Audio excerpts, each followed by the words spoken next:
Hi, and welcome back to the channel. Today, I'll show you how to calculate the inventory value using DataChamp. Inventory value refers to the total cost of all the products you currently have in stock. It's calculated by multiplying the available quantity by the unit cost. Let's get started. First, create a new report and select Locations as the report type.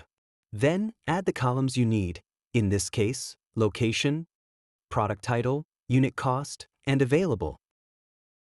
You can remove any columns you don't need. Next, add a custom column and name it Inventory Value.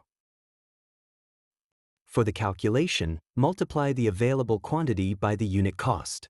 Use square brackets to indicate a mathematical expression in DataChamp and curly brackets to reference other columns. Click on Preview to see the inventory value.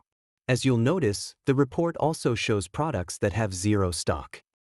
To only show products that are in stock, add a filter, set Available to equal or more than 1.